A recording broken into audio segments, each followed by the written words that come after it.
All right, I'm going to go ahead and get started. We're going to have some people trickling in because, but we've got people streaming, so I don't want them to have to wait for too long for us to get going. Welcome. Hopefully some quick housekeeping. There's food in the back, I think everybody found. But help yourselves. There's always extras, and I'll eat all the extras, so please eat as much as you can. Restrooms are straight through this door and then to the left, or to the left. So if you need to get up, that's absolutely understandable. Okay, so my name's Katie Radis. I'm an employment attorney. I think I know most of you, but I'd like to welcome you here for anybody who's a first-timer. What we're talking about today, reasonable accommodation, the interactive dialogue, the 4 most hated words in all of HR, perhaps, I think. Part of why this stuff gets so scary is because when you talk about reasonableness, and this concept of reasonableness, permeates the legal system, everywhere, whether it's reasonable doubt or, the reasonable person standard or reasonable accommodation, it's all the same sort of concept. And the problem is that, reasonable minds can differ. What I think is reasonable and what you think are reasonable may be totally different. Okay? Not only can personal perspectives of reasonableness differ, when you look at a particular company or a particular industry, what's reasonable there may not be reasonable in this other business. Okay? When you look at somebody's particular needs, whether they're disabled, whether it's a religious claim, whatever that case may be, based on their job and what they're supposed to do, it may not be reasonable to provide X, Y, and Z. So when we keep telling you, when I do these trainings over and over again, treat everyone the same, or else you're going to get hit with a discrimination claim, all of a sudden you get to this reasonable accommodation analysis, and it's sort of like everything's up in the air. We have to do this case by case, individualized assessment. And who knows what's really reasonable, because what you think is reasonable as the HR person and what the employee thinks is reasonable, okay, are very often very different, okay? In order to get over that sort of vagueness and we're not really sure what we have to do, okay, we have a process that we follow. And the idea is that procedure, if you follow that same procedure every time, it's going to lead you to different results, but at the end of the day, that's going to help you identify what might be reasonable in this particular circumstance. Okay, and if nothing else, even if you get to the end of the day to a decision that later gets challenged, at least you can fall back on that procedure of, well, we did this, and then we did this, and then we did this, and we met our burden. We took it seriously. This was not some subterfuge to get this employee out as soon as they claimed that they needed some sort of accommodation. Okay? And when we talk about the big judgments that come from these cases, because typically with any kind of discrimination case, whether it's disability discrimination, religious discrimination, that sort of thing, the big punishment typically comes when the employer didn't engage in that process, didn't walk through that procedure. Okay? It generally doesn't come because the employer gave them an accommodation that wasn't so great or didn't work out.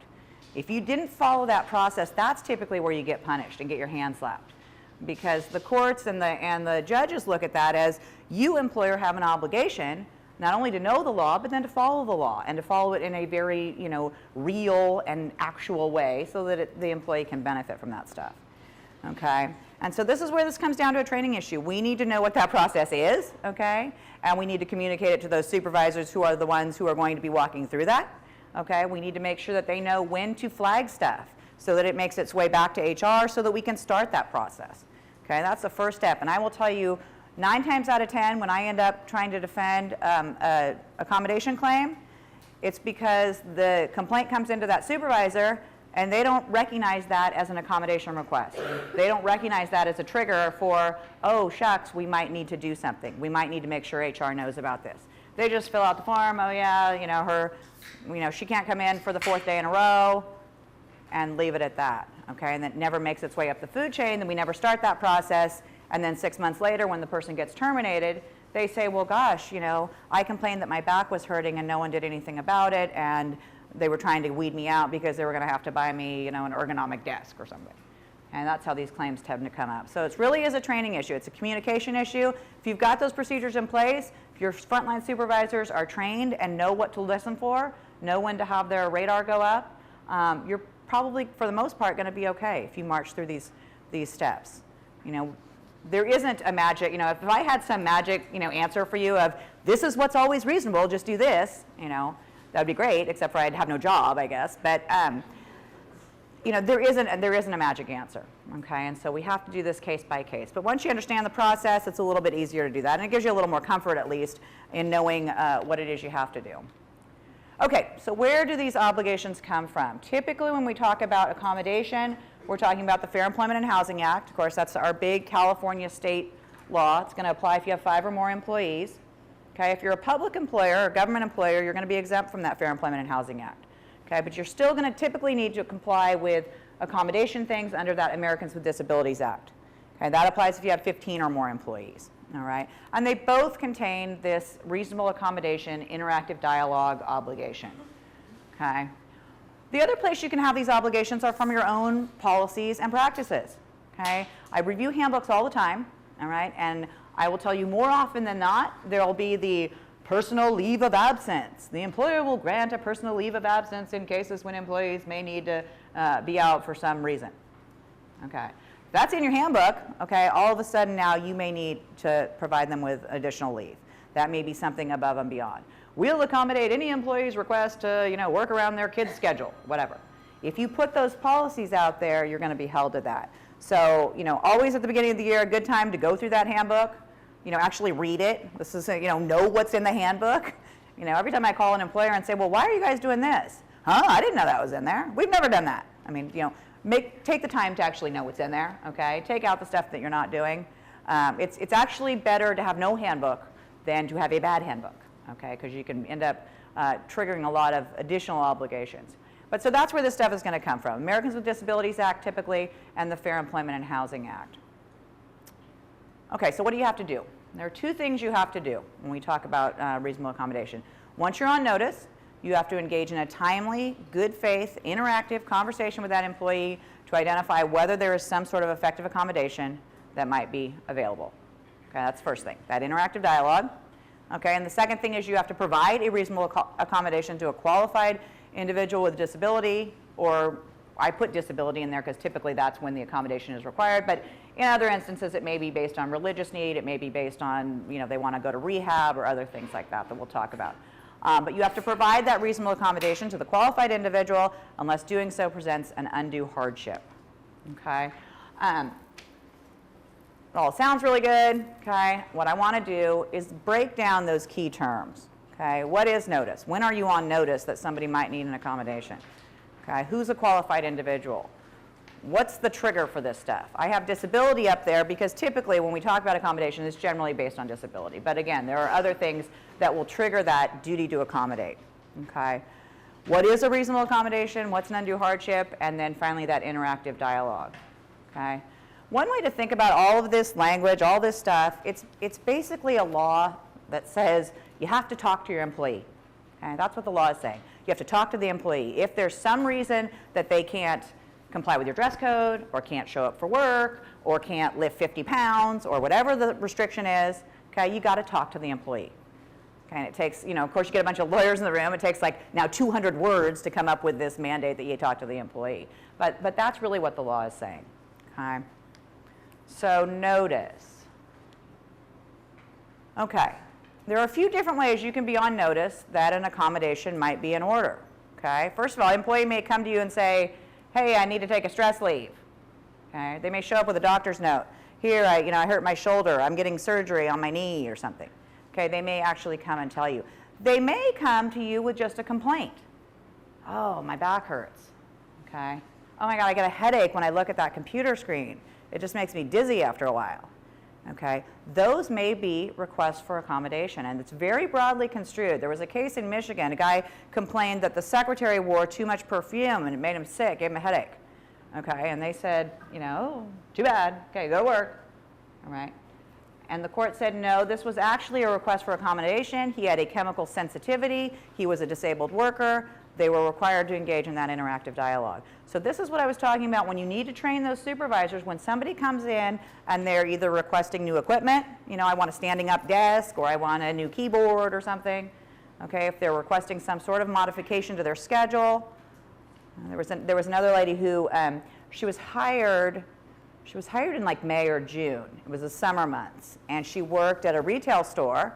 Okay, and then the time changes in the fall, and she went to the employer and said, oh, I need to change my schedule around because I have night vision. I can't drive home after dark, so I need to be on the morning shift or whatever.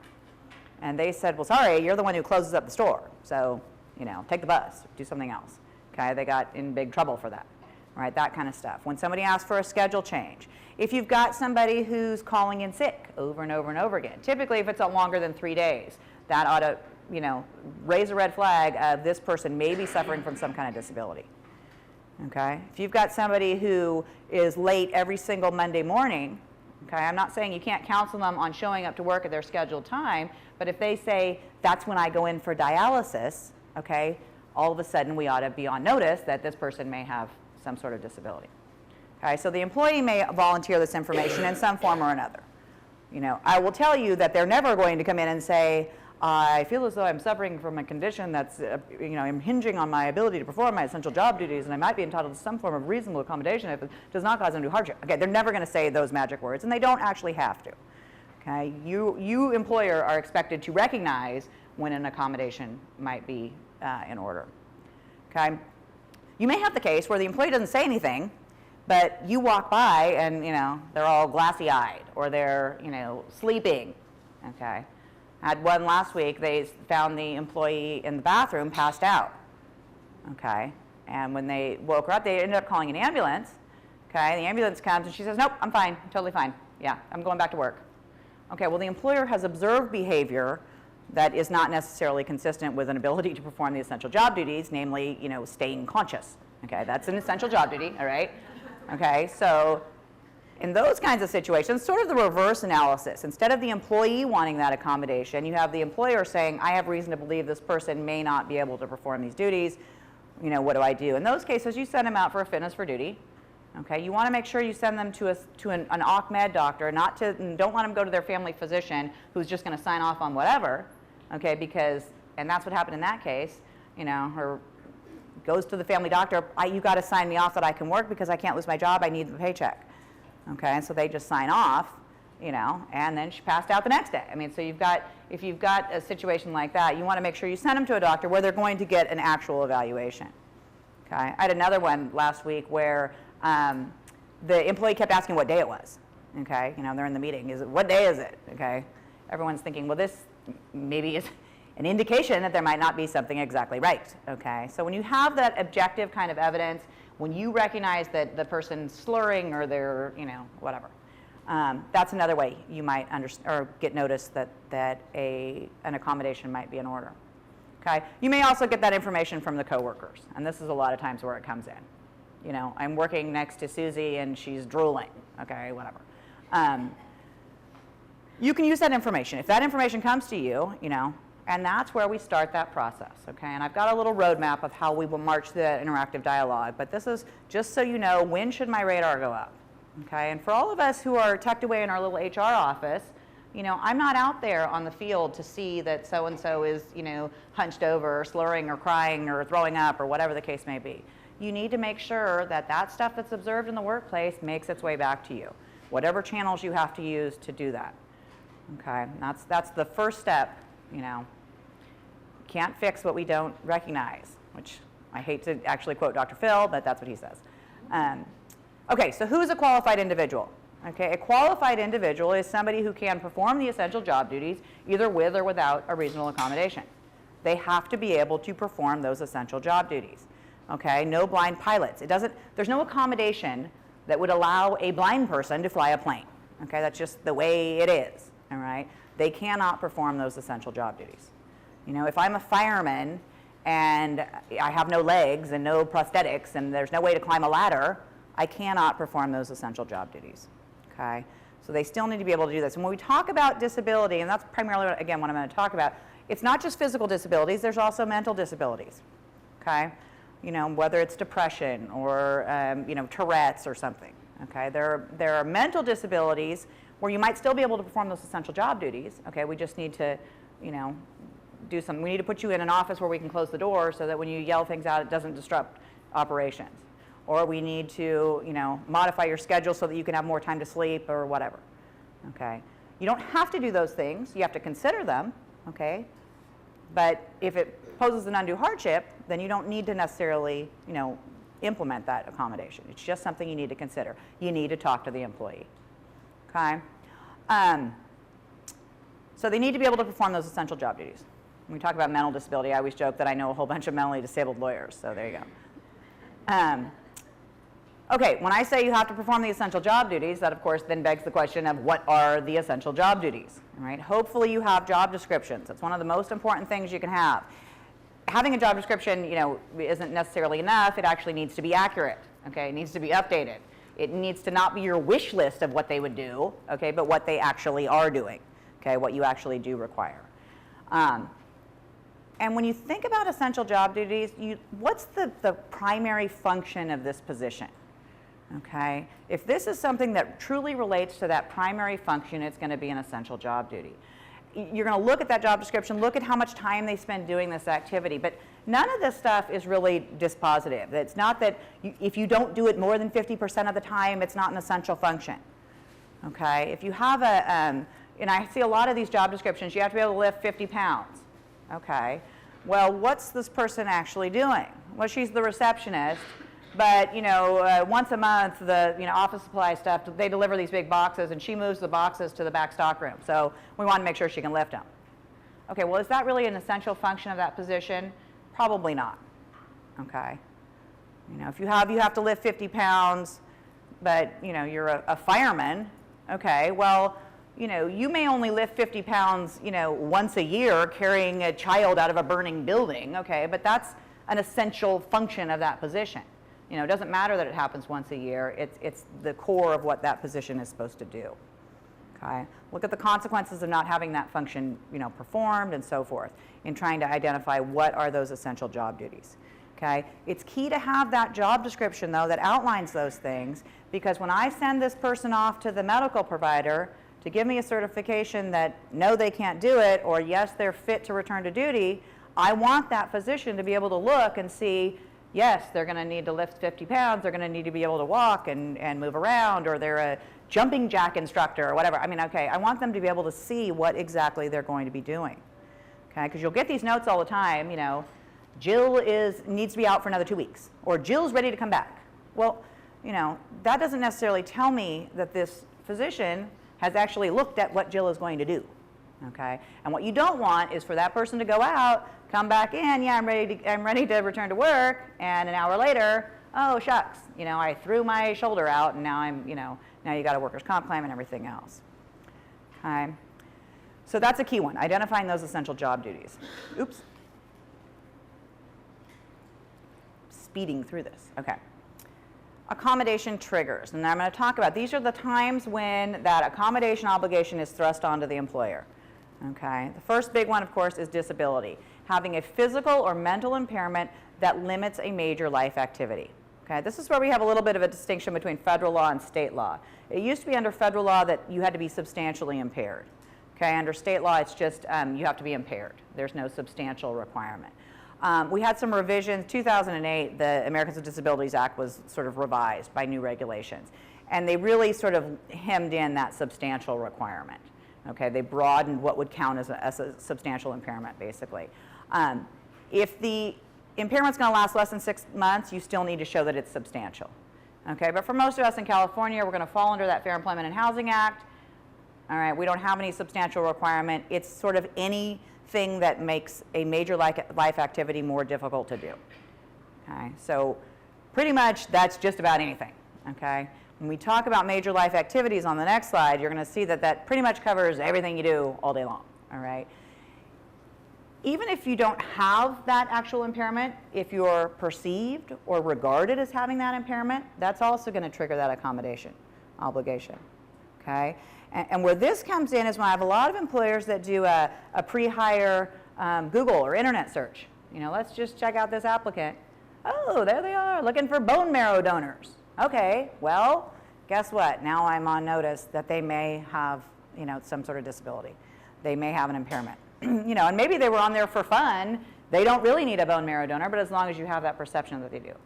Okay, or here she is at her baby shower. Oh, okay, well, I think she's probably pregnant. Okay, all of a sudden you can trigger those accommodation obligations.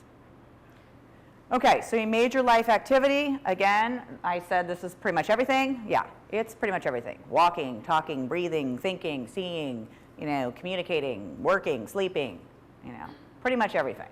If you're trying to knock out an accommodation thing on this is not a major life activity, okay, you've lost. So just get out your checkbook because this is not going to work. All right. What is not a disability, this is your basic stuff. Common cold, you get the stomach flu.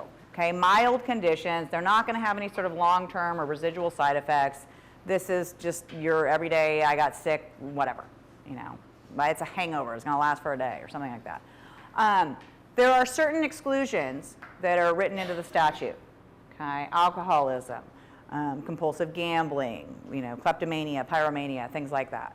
All right, they may count as disabilities or disorders on a medical analysis, but they're not on the legal side. That's not going to trigger, when the person says, sorry, I just have to burn stuff, okay, well, yeah, okay, well, I'm not going to buy you a fire pit and put it in your office, all right? We don't care about those ones. Migraine headaches, chronic conditions, okay, are going to be considered disabilities, even if they aren't that significant, okay? Severe asthma, things like that, okay? But your regular sort of run-of-the-mill, somebody sick is not going to qualify.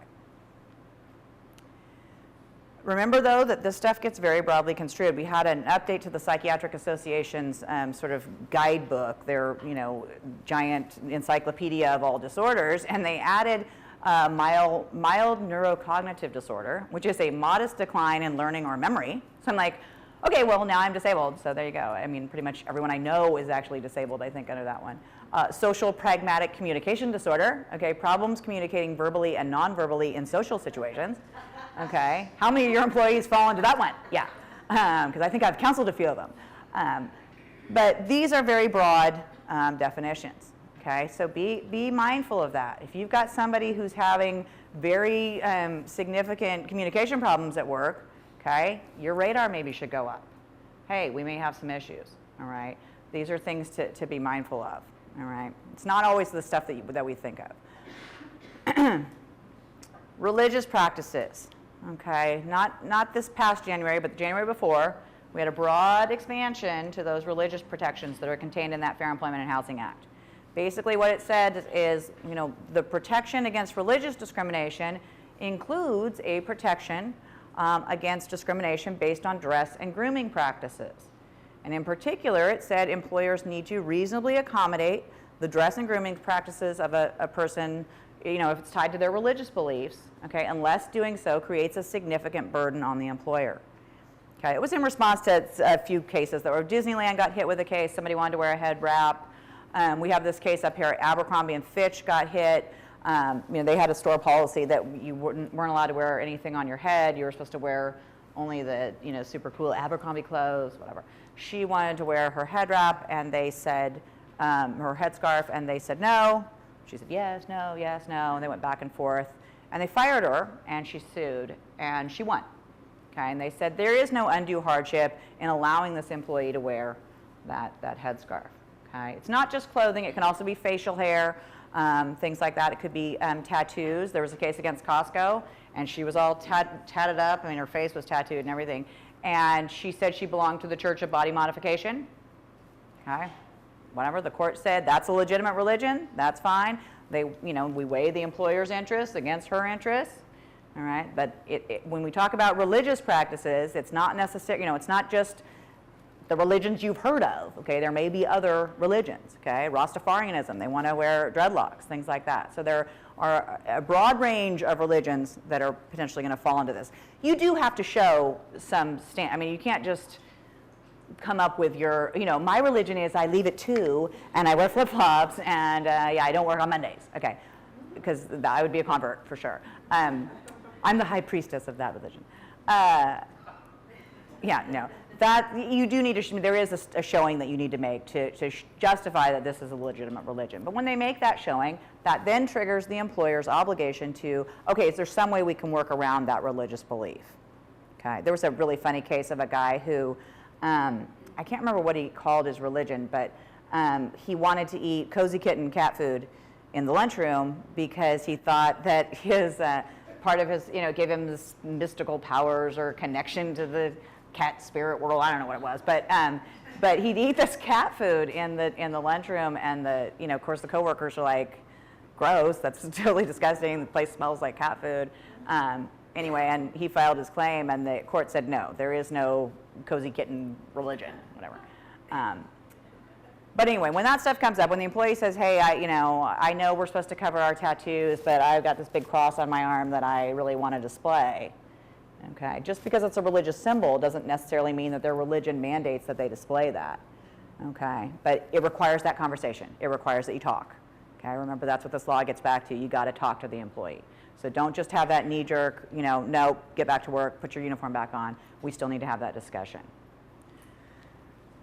Stalking protections. This is a new one, January 1 of this year. We had already in place protections for domestic violence victims, victims of violent felonies.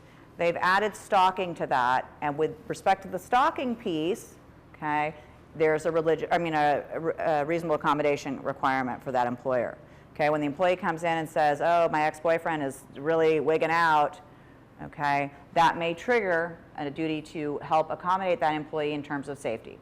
Okay, if you've got an employee who's coming in saying, oh, my ex-boyfriend's stalking me, or my ex-girlfriend, or whoever, hopefully you have a whole bunch of flags going up, especially in terms of workplace violence and that kind of stuff. But there are a number of things that you can, whether it's changing phone numbers or changing locks or, hiring a security guard or putting in a camera, or there's a number of different things you can do. You can also get a temporary restraining order on behalf of that employee, okay, that keeps the person away from the workplace and potentially away from that employee when they're off-site, okay? Yeah? Well, or if they have a cell phone that they're using, the question for the people online is, do you have to change the company's phone number? No, but there are a number of different things you can do to divert a phone call, where you allow it to go to voicemail first or something, so that the person doesn't necessarily have to interact with that individual. I had one come up about a month ago where she was the person in the front, and and it's open to the public. So this person may come in, and they were not a business that could refuse service. So this person, comes in or not. So what they did was they put a lock on the door. You had to, be buzzed in so that she has a way, when she sees that this person's coming, that she can leave and somebody else can be there to help that person, okay? Those are just different things you want to keep in mind, okay? Workplace safety is one of those issues that's like harassment, maybe like social media and technology stuff, that's really a popular sort of hot topic these days. There's shootings and all this kind of stuff all over the place. So it's something that gets a lot of attention. If you're an employer who's on notice that there's some crazy loony guy or girl that, has made threats or has intimated that they might do something, and you don't do anything about it, that's where you're really, really going to potentially get yourself in trouble if something does happen. Okay?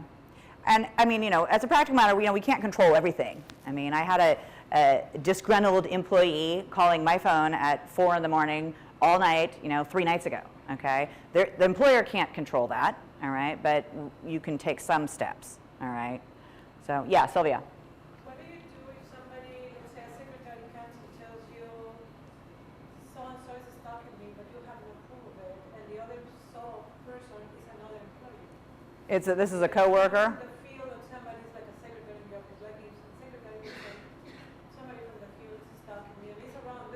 Yeah. What do you do? Because you cannot accuse, Yeah. Well, and the question is, what do I do if I've got one coworker saying he's stalking me, and the other guy says, no, I'm not? At the very least, you've got a potential harassment issue going on. That's when we start that investigation, and it's either going to be borne out that yes, there are 10 phone calls in a 2-hour period, or whatever, or there aren't. And we go through that sort of investigation process. If during the course of that investigation we can't figure out who's telling the truth and who's lying, we can at least put steps in place to make sure that we eliminate the communication flow, we eliminate the interaction between these two, okay? And we go to the alleged victim and say, okay, if you get any other, if you get voicemails, whatever, you need to bring this stuff to our attention. You need to save this stuff so we have some sort of document and evidence. You go to the accused and say, you need to stay away from this person. We're not saying you did it or you didn't do it. We want to just make sure that everyone gets protected. We don't want anyone to be wrongly accused going forward, so that's what we're going to do. And that's a very popular type of claim. I've got a lot of clients that are dealing with issues of, he threatened me on Facebook, And we got in this Facebook argument, and he said, oh yeah, I'd like to come down there and teach you a lesson with my rifle or whatever, or my shotgun. And you know, when you've got that kind of a discourse, you know, those threats of violence, you really need to act. It doesn't mean you have to run out and get a temporary restraining order against this guy, but you certainly need to call those employees in. Hey, we need to talk. If there's something going on, we have an open door policy. This is absolutely not acceptable, not appropriate, blah, blah, blah. Typically, in that correspondence between the two employees, you'll be able to see the escalation, you know, where it's like, ugh, I could kill him. You know, that's different than, you know, I've got my Kill Bill list at home that's in secret on my computer, that kind of stuff. The other thing is if you're monitoring your employees' computers, cell phones, that kind of stuff, and hopefully you are, okay, if it's company equipment, all right, you're going to start to see if they come in with, I'm getting inundated with emails from this one person, or, you know, he's following me around. I did one not too long ago where it was a girl who delivered stuff to different sites, and when she delivered to this one site, the guy was sort of all over her and kind of saying these sort of stuff that she took offensively, and she thought he had stolen some pictures of her and he'd done some other things. And she put all those things together and said, well, see, he's really after me, he's stalking me, I know he's, you know, this is above and beyond. You know, whether it was or wasn't, I don't know. We did an investigation and counseled him, okay, you guys need to stay away. And that's how we solved that. You know, you don't have to call the FBI in for every kind of event like this, but if you have noticed that there may be something going on, you really do need to be proactive. Okay. Are there other questions? The stalking one is a new one, again. That's as of January 1 of this year. And the key is we want to have that paper trail. When somebody comes in and says, oh, I'm so scared of this person, okay, let's see what we can do about it. All right, I don't want it to be, oh, really? Well, shucks, you've just taken your break because you've been in here for 10 minutes talking, so get back to work. And that's not the response we want. Rehabilitation. Okay, when the employee comes to you and says, oh, shucks, I'm a cokehead and I'm going into treatment. Okay, if they voluntarily offer to go into a rehab facility, you have to accommodate that. Okay, if they are actively and currently using drugs, you know, they're snorting lines at their desk, all right, we don't have to accommodate that, obviously. We don't have to accommodate the use of medical marijuana either, okay? And that's one that comes up a lot. When you've got somebody who comes in and says, here's my registry card, you know, I'm gonna get high all weekend, all right? I'm not gonna discipline them for having a card. I'm not gonna discipline them for telling me that they're registered, okay? But if I do my random drug screen and they show up positive, I absolutely, if I have a zero tolerance policy for drugs, can terminate them based on that. Yeah? How can you tell if they're currently using drugs or not? I mean, if they've had, like, let's say they fail a drug test and then they say, oh, well, I'm going to do voluntarily go to rehab. Well, Would that be considered currently using? Or? well, you do periodic, you know, as part of that thing, and typically that will come in, you know, they volunteer to go to rehab once they're busted and once they get caught, you know, but at any rate, when they come in and say, yes, I'm going to go to this, you know, maybe it's an outpatient thing, we're going to do periodic drug tests as part of that accommodation. Okay, we're going to give you the time off, you can go, great, you can go to meetings every afternoon and you can go to your counseling every other morning or whatever. We're going to do these periodic drug screens, you know, and if you fail, you're out. Okay, and that's typically how that stuff is handled. You know, if you've got a drug policy, again, make sure it's as broad as it can be, because we had one not too long ago. They want to do hair sampling because it goes back further in time, it'll show more stuff. You know, guy shows up to work, totally shaved bald, okay? So sort of limits your abilities. Yeah, Sylvia. If your drug policy says that you have an open door for people who is asking for rehab permission to do stuff, but we have zero tolerance for random, you know, if Yeah. somebody is caught, then we don't have to offer accommodations if they ask for that after they got caught. No, if your policy is zero tolerance and they fail the drug test and you get the screen, okay, here, we prepare all of our final paperwork, we call it in, you fail the drug test, here's your final stuff, thanks, you're done. Okay, we don't give them that option. Typically though, they take the drug test, they know they're gonna fail, and before you get that result back, they march in and say, oh my gosh, I wanna go to rehab, I've been converted. So that's where that will come up, okay? I don't want you to terminate them until you have that drug screen in place. Yeah? When they do that, and they don't take the drug screen, then they're still, they can say, oh, you know, I've got a problem, they can't take the drugs, and they refuse to take the drug screen.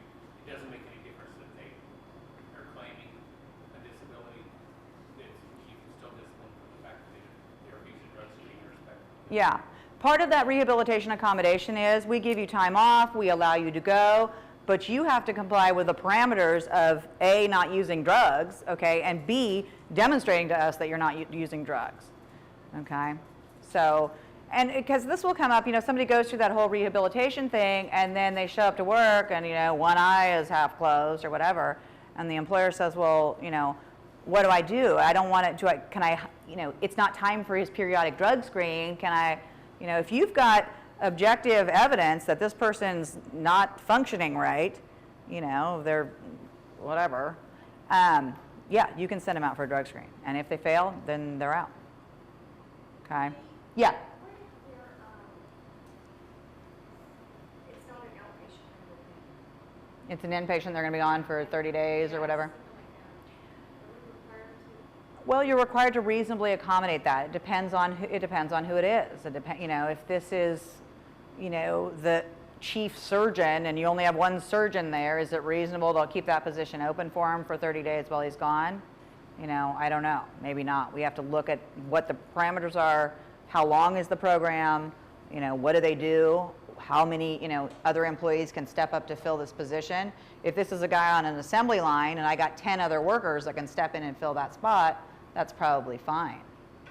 And then at that point, it's still drug test and all that. I think while they're in the inpatient thing, typically that's done inpatient, you know, at the facility. But when they come back, yeah, for the next 6 months, you're going to be tested periodically or something along those lines. Okay. Gets a little trickier when you're talking about prescription medicine, you know, that they've got a prescription for, but, you know, so it's not necessarily any illegal drug. It may not be something that shows up on a drug screen, okay, but they're, you know, operating the forklift, okay? If you've got somebody who's exhibiting behavior that is not consistent with the health and safety standards, okay, when we can tie it to health and safety risk, you have much more leeway in terms of what you're able to do. So you don't necessarily have to accommodate that kind of stuff, okay? Statutory leave rights. A lot of our leave rights, and again, you know, in California, we just are overflowing with employee rights, okay? There's a lot of these different, you know, my spouse is coming back or getting ready to go on military leave, or somebody's coming back, or I want to vote, okay? Whatever those leave rights are. Most of them have written in, employer needs to accommodate the employee if the employee can't give notice within a reasonable time and so forth, okay? So again, it's just don't have that knee-jerk response of, you know, no, you can't do this. When they say I'm a volunteer firefighter and I'm going to go get trained, you know, we don't say, no, you're not. It's tax season. You're absolutely not allowed to be gone. You're going to work until 11 every night. Okay, we say, is there another time that you might be able to do the training? Let's work together and see if there's some way we might accommodate your training need with our business needs. Okay, there's sort of, it's one of those, it's not necessarily what you say, but how you say it that can get you into trouble. Okay. So just be mindful of that kind of stuff. It doesn't mean you can't say no, all right? It just means you need to be able to justify that no if you are saying no. Okay. So what is a reasonable accommodation? Here's the million-dollar question, okay? It's the action that the employer takes in order to facilitate an employee's ability to return and perform those essential job duties. Okay, again, this is an individualized assessment. You look at what does that person do, what is their impairment, what is their need, what are our business needs? And we put all those things together and see what we can come up with. Some examples, okay? The modified schedule. We're going to let her leave at 4 so that she can drive home and not drive in the dark, okay? We're going to let the person come in at 10 because they do chemotherapy from 8 to 9 every morning. Whatever that you know, accommodation. And again, you know, you need to consider the business needs. That works if you've got other employees who can pick up the slack. It maybe doesn't work if this is the head of the company or you know, if you have nobody else that works there. Okay. Yeah? If you have employees that are consistently late and they're single mothers, Mm-hmm. and it's because they're taking their kids to school, and, I mean, is that? A disability? Yes. Yes. Not necessarily. There was a big push actually to add what's called familial status as a protected characteristic, so that employers would have to accommodate, you know, employees that need time off, whether it's to care for elderly parents or to care for young children. That has not made it through. So no, at this point you do not need to accommodate. If you have sick leave, you need to allow up to half of that sick leave as kin care, where they can use that time to take care of kids as needed. If it's something that falls under that school activities leave or the school suspension leave, you'd need to accommodate that. But typically just, can I leave at 4 because the daycare closes at 4:30? No, you do not need to accommodate that. But if they're running late because of dropping kids off and that kind of thing, that doesn't apply to the PTO policy though, does it? Well, it depends. Because they're not giving you advance notice. They're not giving you notice. So they show up. So they're scheduled to start at 8, and they show up every other day at 8:30 or 8:15, or now it's 8:20, and oh shucks, we got out the door late, so now it's 8:50. That's a performance issue. They're not working the schedule they were assigned. You call them in. You're expected to be here at 8. Okay, this is our tardy policy. You've had 8 tardies in 2 weeks. That's absolutely not acceptable. You need to be here at 8. I don't know what arrangements you need to make, but you need to be here at 8. That's what we're going to require. We write them up. We write them up. If they're continually late, okay, at some point we're going to terminate them for not following our policy. Typically when it's, I can't get to work on time because of my kids, I've got the daycare closed, blah, blah, blah, that's very sympathetic when you end up over at the EDD and they're looking for unemployment benefits. I would say 9 times out of 10 that employee is going to be entitled to unemployment insurance. It's not a huge cost, but it's just something to think about. Yeah? What if, let's say you have somebody that went out in pregnancy, Mm-hmm. and the baby was born with a condition. Ooh. So when the person comes back, tells you, I have to take my kid every Monday to the specialist in Los Angeles, and I can only work 30 hours a week from now on. Okay. What, Well, we go through, I mean, there's certain things that may be triggered. If they've been out on pregnancy leave and then they're coming back and now they have a family member with a serious health condition, okay, that may trigger CFRA rights if they haven't already used up their California family leave rights, okay?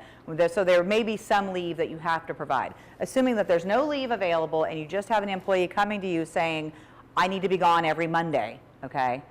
We look at the situation. Is that reasonable? What are they doing? Is there somebody else who can do it? Can we accommodate this? Is this something that's going to last forever in the child's life? Is this something that they're going to see the specialist and hopefully they'll find a solution and it's going to become less and less? Is this something where this just happens until we get, the organ donated so we can have the surgery, or during the treatment phase? We need to look at the particulars of that, If the thing is, for the rest of my employable career, I can no longer work on Mondays, well, maybe that's not reasonable, in light of what they do and in light of your business needs. Okay? Yeah? We have kind of anyway. So Hypothetically, yeah. Hypothetically speaking, yes. absolutely. Says I need help Friday off. I'm having a medical procedure. Okay. Okay, no problem. And then calls in Monday, says I'm still too much pain to come back. And then comes in Tuesday, and it's quite obvious it was plastic surgery. Okay. And now they're saying, I'm still in pain, and I need to go for a recheck. I have to do what I have to do to accommodate that. Well, if they're having side effects from that actual surgical procedure, they may now be disabled even though the initial surgery was elective.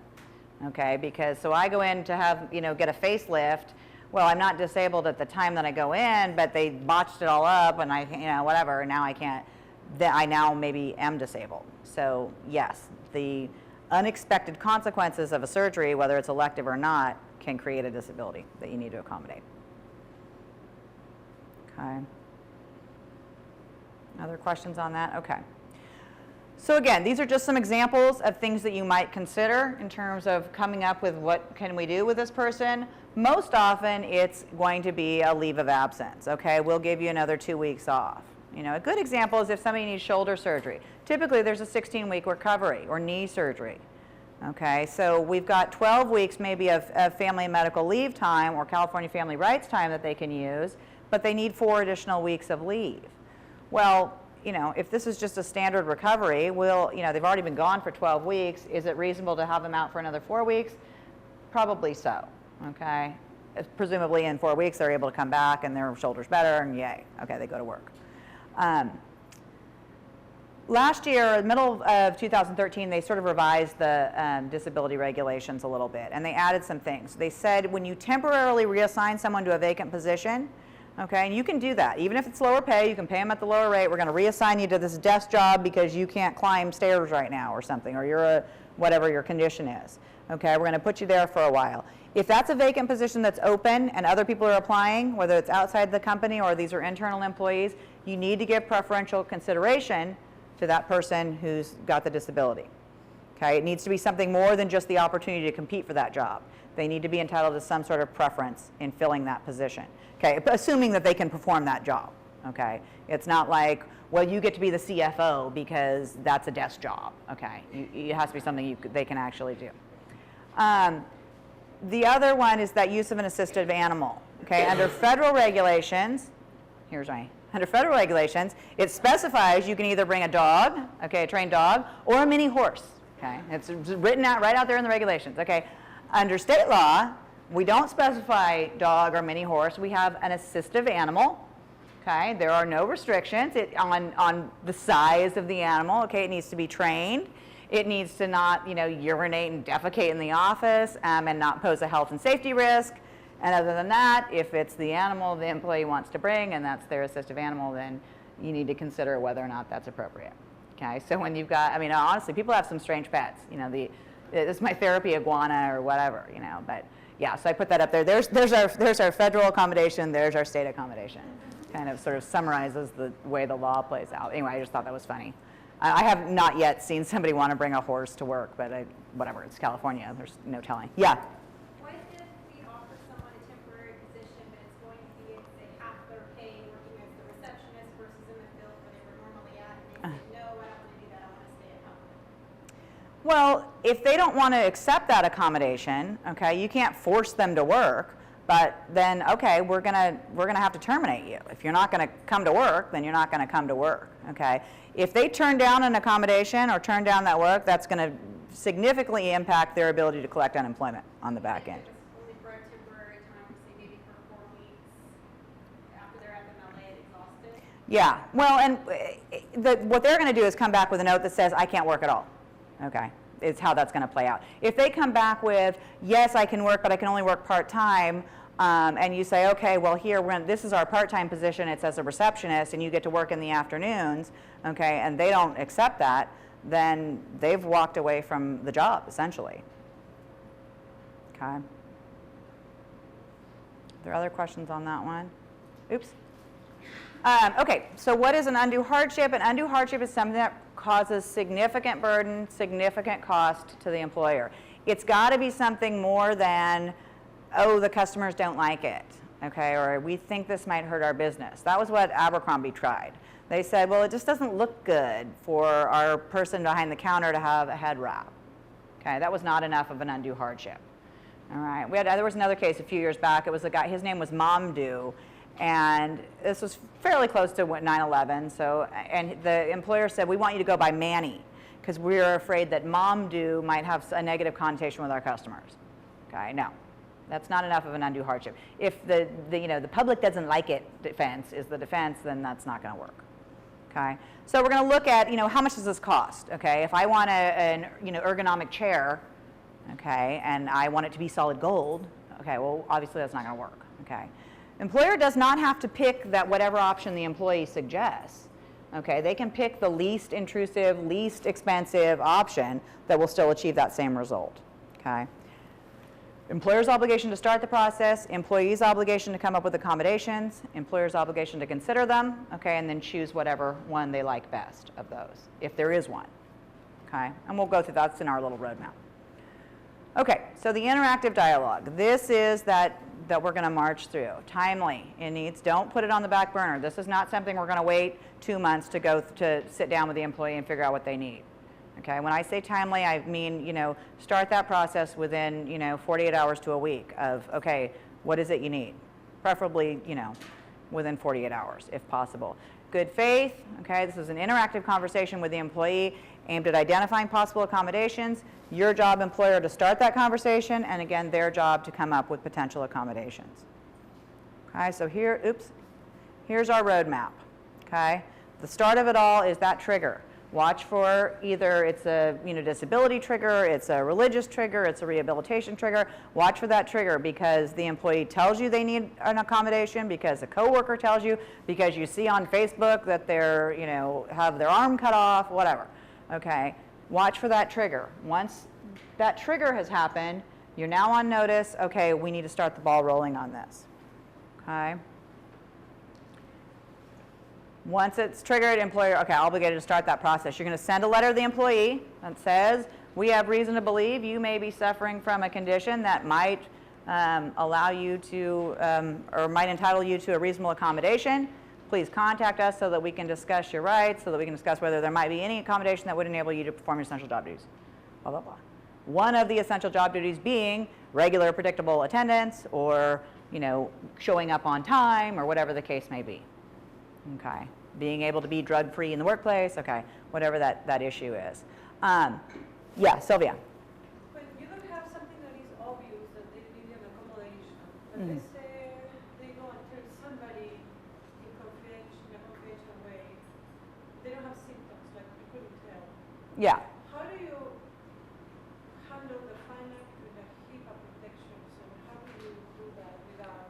Well, I'm not, when they go to their coworker and say, I'm so bummed I got diagnosed with cancer, don't tell anyone, oh, this is terrible, okay?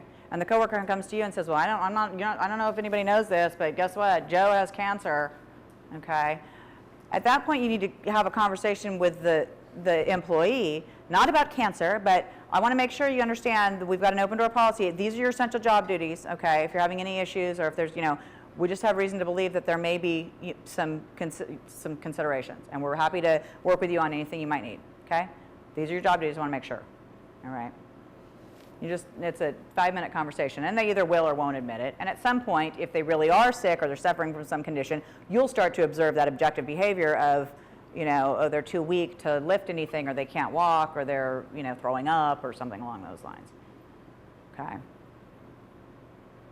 Yeah, when we have that conversation, the key is, forget it, pretend that there's no disability at all. Don't even focus on that. We're just going to focus on the essential job duties, okay?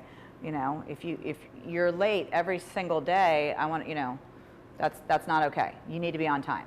That's their opportunity to say, well, I'm late because I'm getting chemo every morning. I'm late because I have, the clock problems in my brain or whatever, I don't know. Actually, I know a lot of people with clock problems in their brain, but okay, so you can request documentation from the medical provider that says, yes, they're suffering from this condition, okay? And I would encourage you to get that if this is somebody, they've been out for more than 3 days, typically we send a letter saying you may be entitled to some sort of accommodation, here's the form if you've got a medical provider, that's certification that says, yes, they've got, X condition or whatever, all right? I love this one. That was in June of last year, and the guy was went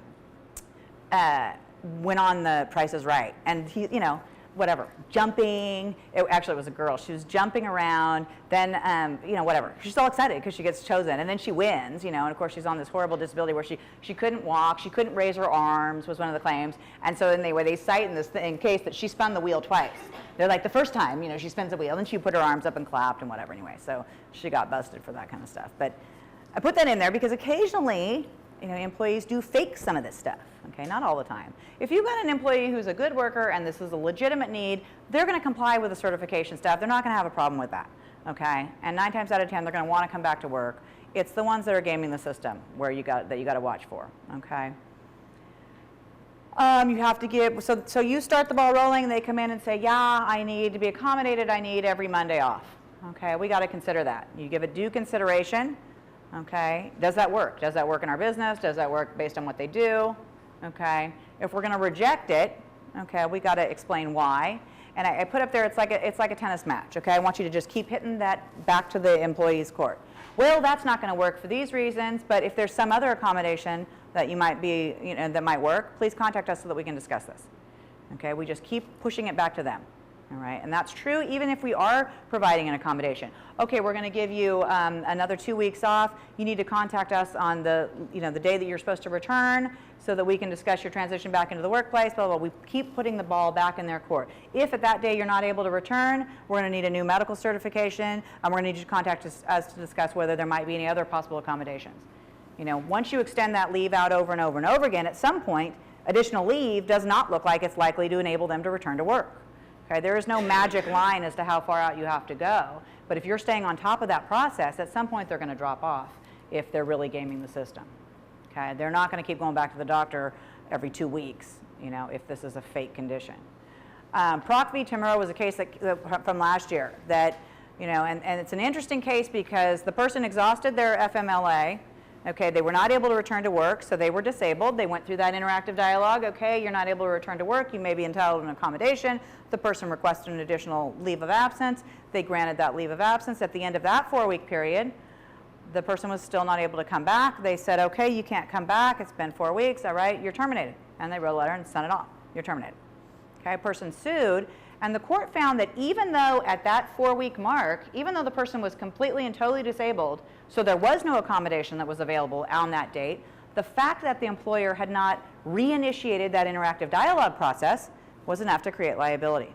Okay, you've got to keep hitting the ball back. I just reviewed a letter where it's, okay, you're going to have to be terminated if you can't come back to work. If there's something else we might be able to do, please contact us so that we can engage in this dialogue to see if there's another accommodation that might be available. Okay, just keep pushing that ball back to them. All right. Oops, we're almost out of time. Okay, you implement that accommodation if doing so does not create an undue hardship. Okay, you can choose which option you like best. You don't have to create a new position. Okay, you don't have to modify the essential job duties. Like, okay, for this one fireman, you never have to climb up a ladder. We don't have to change that essential duty of the position. Okay, we don't have to make temporary accommodations permanent. One of the keys you're going to want to write in there is, yes, we'll allow you this temporary leave of absence. It's going to last no more than 2 weeks. At the end of that 2-week period, we need you to contact us and provide us with a fitness for duty to return to work, or contact us if you can't come to work so that we can discuss additional accommodations. I don't want you to say we'll grant you a leave of absence. Okay, because guess what? That's going to last a whole long time. Or we're going to put you in this position until you're better. Okay, yeah. So if there is someone that has a permanent work restriction, but they're no longer under treatment and there's no possible way to modify the job, like at what point do you say, I'm sorry, we can't work with you, You're not a qualified. Well, that's what it is, right? They're no longer a qualified individual. If this is an essential job duty and that restriction is for that essential function, and they're on permanently disabled with regard to that, they are no longer qualified. They cannot perform that essential job duty. If you think of it like, losing your sight. Well, if I lose my sight because I had LASIK, and so I lose my sight for like 2 hours until my eyes heal, okay, that's different than I've got, whatever, some condition where my sight is slowly going away. Once my sight is gone, it's gone. I cannot do jobs that require me to see. I can't be a bus driver. Okay. So there's no obligation to find them a new permanent job?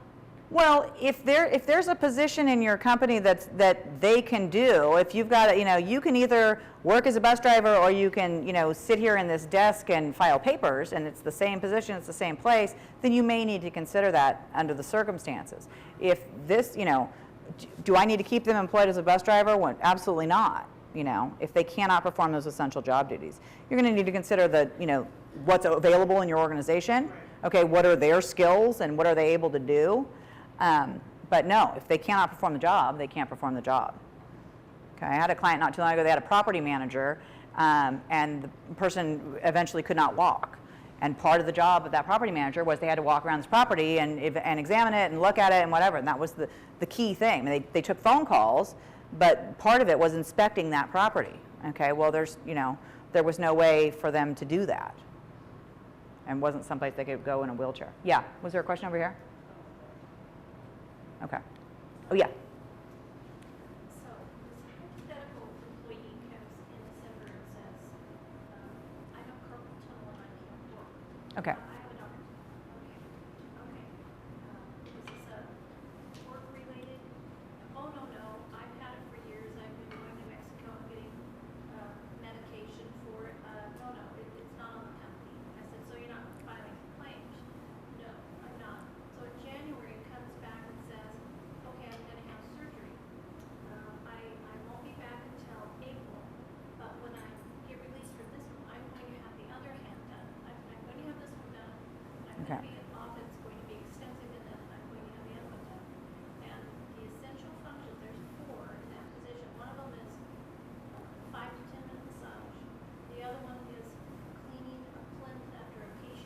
Okay, The other one is folding laundry all day long, off and on. Okay. Use towels and such. So, yeah. Well, so the question becomes, and for people that are streaming, you know, if you've got somebody and they say, well, okay, I'm going to be out for 3 months, I'm going to be out for another 3 months, now you're looking at potentially 6 months off, and during that time, you know, I'm going to have, you know, maybe, I mean, I don't know if there's anything they can do with one hand, probably, you know, they're going to be pretty limited. Is it reasonable for this person to be gone for 6 months? And I don't know how many employees you have, who else can do those functions, you know, whether there are other leave rights that might be triggered. If this is, you know, if you fall under the Family and Medical Leave Act or the California Family Rights Act, they may be entitled to up to 12 weeks of leave. So there may be some of that leave that's covered and mandated. So then you're really only looking at the leave beyond the 12 weeks as to whether or not that's reasonable. And it just comes down to an assessment. I mean, you know, I can't say what's going to be reasonable for one employer may not be reasonable for somebody else, okay?